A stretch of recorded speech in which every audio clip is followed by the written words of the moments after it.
I think that there's a balance issue with leadership sometimes between having the confidence to be a really strong leader and having the humility to be a servant leader. What does that look like for you? What are some ways that you kind of bring humility into a leadership role, and how does that impact your team? Well, I'd always look at, where they're at on their journey in leadership, and then start them off with little things that they can learn and grow from.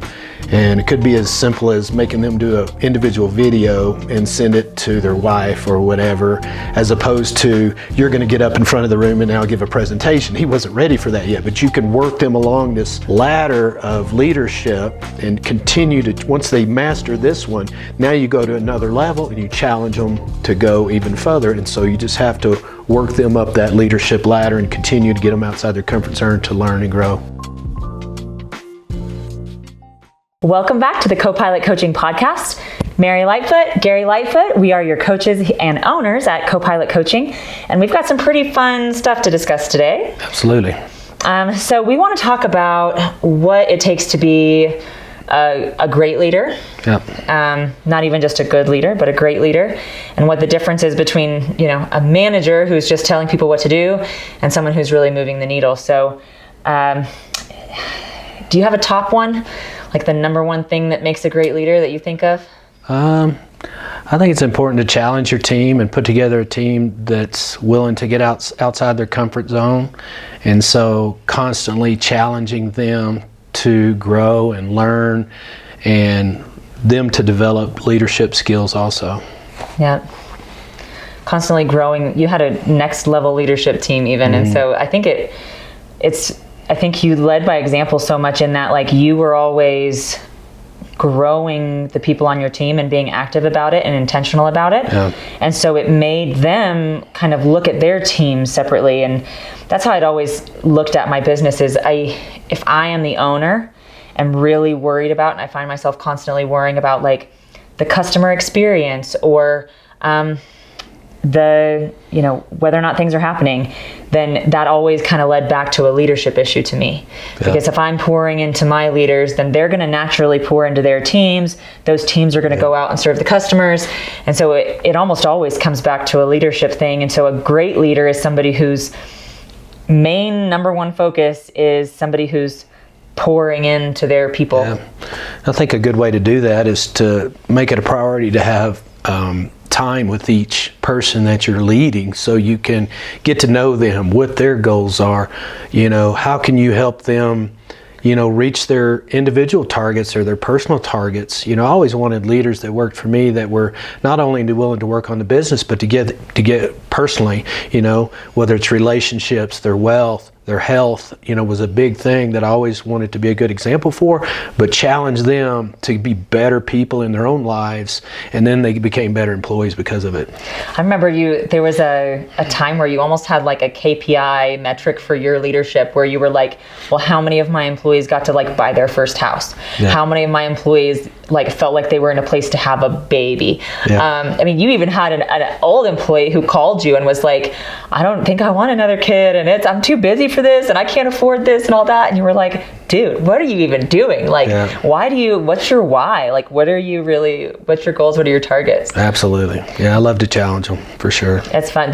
My director of operations at at Outbound 360, so she told me that she's like, in the interview, it was, I had the book club notes up on the whiteboard still in the area that I was interviewing her with, my office, which was the meeting room at the time.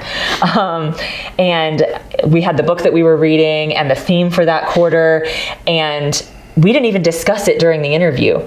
But she told me 6 years later, she was like, well, that's why I chose to come there. Is I was like, I just knew, I could tell from just the notes on your whiteboard that your focus was growing your team and on 100%. And the book wasn't even a business book. And so that was part of it too. It was, you have to actually care about them as people, not just as what they can provide to you. 100%. So if you were going to, I think that there's a balance issue with leadership sometimes between having the confidence to be a really strong leader and having the humility to be a servant leader. Mm-hmm. What does that look like for you? What are some ways that you kind of bring humility into a leadership role, and how does that impact your team? Well, I'd always look at, where they're at on their journey in leadership, and then start them off with little things that they can learn and grow from.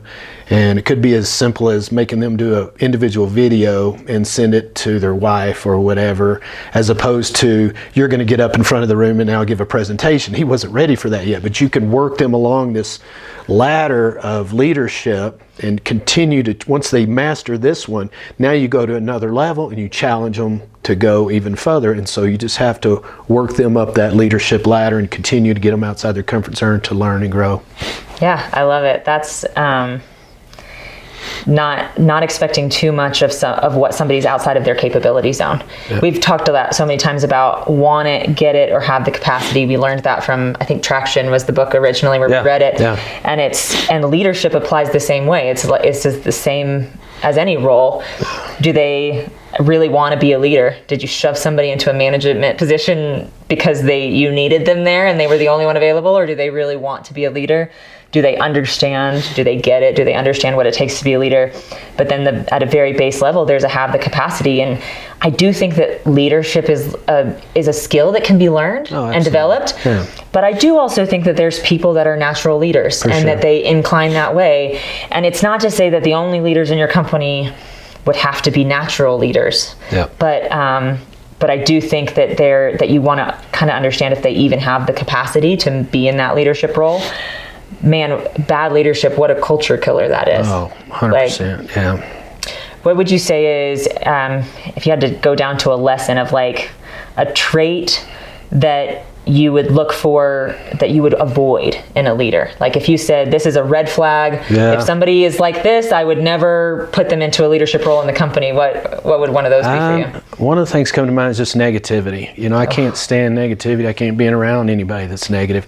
Now, if we've got a challenge or a problem to solve, let's solve it. But complaining or being negative. And another one is just, I always wanted my leaders to be willing to grow outside the company. And so I had a leader in my company at one point, and they were not willing to participate in challenges of health or wealth, saving money, or, reading a book. They just didn't want to do any of that stuff. I'm just here to do work in your business, and so I want people that want to learn and grow and get after it. And so that's a big one for me too. Absolutely. Well, so one of our core values at Outbound 360 was embracing change. Yeah. And so that went back to a core value thing for me. If I've got a leader in my company who doesn't want to do those things, well, that wouldn't have fit. Yeah, you're not a core value fit at that point. Sure. I don't have any interest in that. And your team's always going to be a reflection of your leadership. And so I looked at that too. 100%. I'm like, if I have this trait that I don't like about a leader in my company, it's almost a guarantee that within 6 months, the rest of their team's going to have that same trait. So if this is like a little teeny tiny thing that annoys you about your manager right now, well, it's going to be a huge thing that annoys you about everybody in your company if you let them stay in a leadership role. Yeah, no doubt about it. Oh, yeah. There's been I've had challenges with leaders. What would you say is, but also just incredible successes? Tell us a story. Like, who's somebody that was a leader in your business who grew up from, a helper on a truck or something that. You had so many of those stories. Tell us one of them. Oh man, I've got so many people that I hired that, I'll use Brendan as an example. I actually met him at a garage sale, believe it or not. And he had such a dynamic personality. He was positive, just uplifting, and he was just an attracting person. And so, man, I've got to hire that guy. And so I did. I hired him. He started out, I think, in the warehouse. Eventually had such a dynamic person. I said, I got to get this guy in front of my customers. So we trained him to be a tune-up specialist. And then he was so good at that, he went on to sales. And so he was a sales rep for me, going out and seeing our customers, super successful at that. And then he was, promoted to sales manager. So you take a kid I met at a, garage sale, and now he's a sales manager of my company later on. And so there's a success story for sure. That story is so reflective too of what you just said, where it's like when you're like something that you would avoid in a leader is negativity. Well, like from the positive perspective of like, maybe he didn't have the skill sets right then, maybe he didn't, but like you find somebody like that who embraces that at a very core level, something you love, positivity, 100%. Motivation, just dynamic personality, hire them. Yeah. Hire them and figure out where it is. Skill sets can be taught. Yeah. Even leaderships can be taught. If I find somebody who's smart, willing, passionate about growing, flexible, and just kind of patient, and they're interacting, I don't care what role they're in right now. They could be a cashier at Whataburger, and I've interacted with them every day, and I've 100% recruited people from Whataburger before, and Chick-fil-A, because it's like that's what you're really looking for in not just team members, but in leaders especially. Yeah, I think if you're a business owner, you always should be recruiting, keeping your eyes open, interacting with people, and looking for that talent because it's out there. All right, so let's shift a little bit to this leadership conversation when it comes to like the traits of a great leader. But I think a challenge that probably a lot of people face out there is they have a leader in place in their company right now, and maybe they do have a core values misalignment there. Mm-hmm. They are negative a lot, or they hired them because they were really skilled at the technical piece of the job, but then they realized later that they don't actually know how to lead people and they don't really like people. So when it comes to, but they're concerned about getting rid of this person in a leadership role, the impact that it's going to have on their team, the impact that it's trying to replace them. So what are the first steps that you would take? If you said, I've got this leader, I know at the end of the day, I've got to get rid of them, what's the first thing that you do? Well, I'd probably look for another area in the company that might fit her skill set that she has. Unless it's core values, then that's just not a fit. If it's not a fit there, it's not a fit anywhere. But if she's got the core value, or he, I don't want to say she, but if they have the core values piece down and they have a skill set somewhere, you have to analyze, what is that skill set? Where is the right seat on the bus for this person to sit? And that's probably, I would try to make a horizontal type move with them. Hope you're not thinking about me. You said she, you're like, oh, I got to get this chick out of here. Not hardly. Well, we're partners in the company, so you'd have a hard time with that one. That'd be a tough exit for him, I tell you. Mm-hmm. But, okay, that makes a lot of sense because it goes back to right person, right seat. Like maybe they're great for the company, but just not right in that leadership role. 100%. Yeah, I think that it's, if I were to take a first step on something like that, you have leaders in your company and you have influencers in your company, and those are two different things.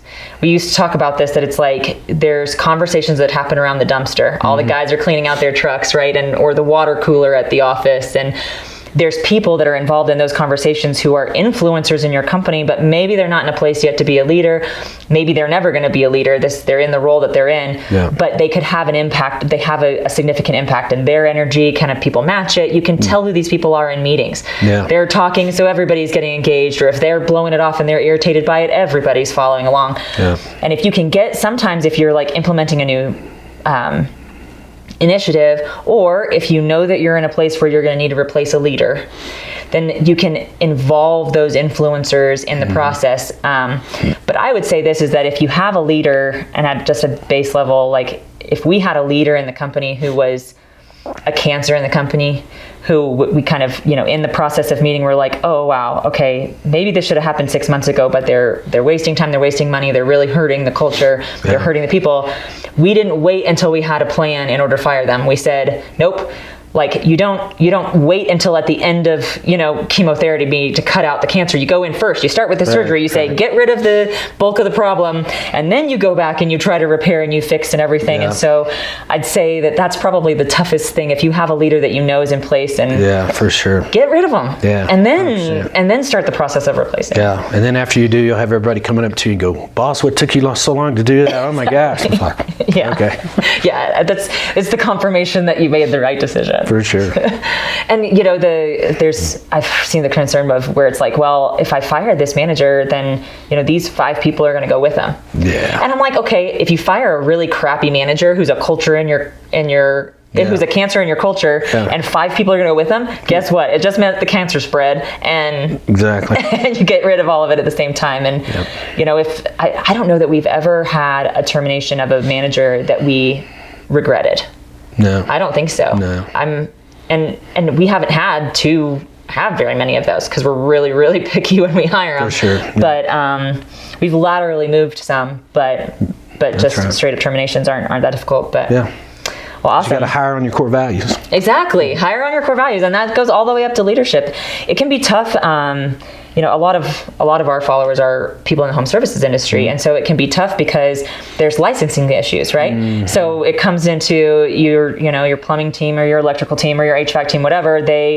You look at the guy that has the highest license, and this kind of default in our brains goes to, well, then they're going to be the manager. Yeah. And so often that is like the worst definitely. possible situation. And just keeping in mind that like the leader of a department doesn't have to even, like a sales manager doesn't even have to be a great salesperson in the home, potentially, but the number one most important skill set is that they're a great leader, that they know how to influence a culture, they know how to influence their teams, and then having some of those skill sets so that they can help on the technical side is great, but I don't know that it's required. Yeah, I don't think so either. We've had service managers that weren't in the field. I've even paid people for their license, but they're still a technician out in the field. Yeah. And you have somebody that's leading them that has those leadership skills. And it was just the understanding we had. Yeah.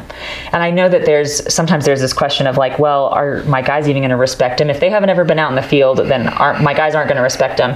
And I think that if you're concerned about that, then you haven't found the right leader yet. Yeah, absolutely. When you find the right leader, you're going to go, oh, I'm not worried about it. This guy's going to win him over or this girl's going to win him over in 100%, 5 minutes. And so awesome. Cool. I think this has provided a lot of value. We hope that you guys have gotten a lot of value out of this too. We love just having these conversations about the lessons that we've learned in business. So if this is something that interests you, if you want to be a fly on the wall while we talk about our fun history and stories and everything and learn some lessons along the way, then follow along. Just click the follow on the podcast. We have an episode coming out every week.